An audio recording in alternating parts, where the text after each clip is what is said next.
What if sabihin ko sa iyo na may paraan para lahat ng files ng bata ay nasa isang papel na at ito ay convenient at very handy.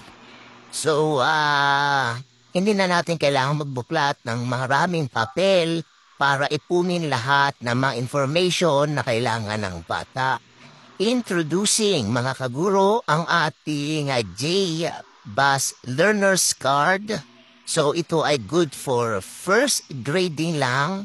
Siyempre magpapalit tayo ng class card after ng first grading. Another class card, learner's card sa second grading. So ano ba ang meron dito sa learner's card at bakit ito ang ultimate na gusto ng mga guro? So tignan natin. So meron tayo ditong name and section. Meron tayong slot para sa ating recitation. Ayan, may pointing system tayo at mayroong bakanting space para dun sa subject na yon ay manunutahan natin ang mga mag-aaral. At meron din tayo syempre written works at performance task sa bawat subjects. Ayan, at pwede natin yung i-edit kung anong grades ka. Papalitan mo lang yung subjects na nakalagay o naka-indicate doon sa iyong grade level. Okay, so pwede rin natin siyang i-modify kasi na-edit naman po siya. So, ito po ay originally designed para sa mga elementary pero pwede po natin siyang i-edit, i-modify kung kayo po ay nasa high school or nasa senior high.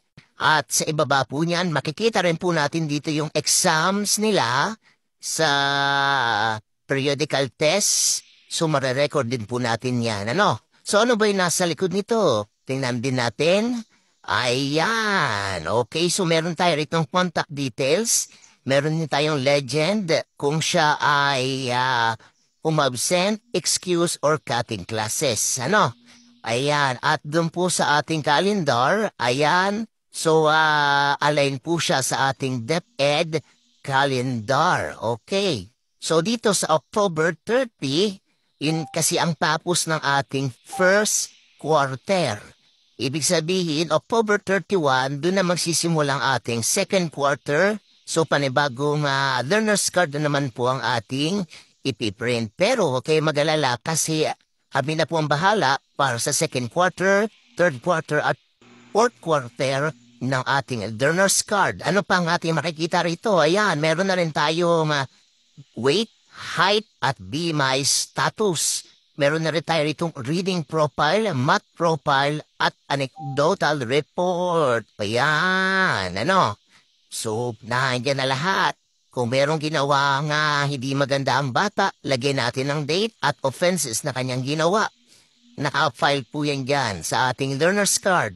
Meron din tayong undesirable behavior. Halimbawa ng bully, at kung ano-ano pa. So, pointing system din po yan. Demerit pointing system. So, sasabihin po namin kung paano po ginagamit itong learner's card natin kapag po nakakuha po kayo ng copy sa amin. Ano pa ang makikita natin dito? So, syempre, meron din tayo rito failed to accomplish. Ayan.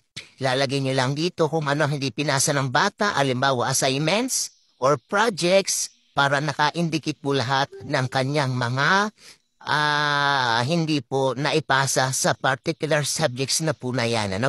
So ito po ay napaka-convenient. Pwede po natin siyang gamitin for draw lots. At syempre kapag may bumisitang parents at gusto makita ang performance ng kanyang anak, kitang-kita po natin dito sa ating learner's card ang mukha ng performance ng ating mga mag-aaral. Ang copy po natin ay ibibigay po namin sa inyo. Less hassle po ito, Okay. So, anytime, anywhere, pwede po nyo itong hawakan at pwede nyo pong dalhin kahit saan. Ayan. So, kung for reference po, ganyan lang po siya kaliit at talaga naman po manageable po siyang hawakan. Okay po?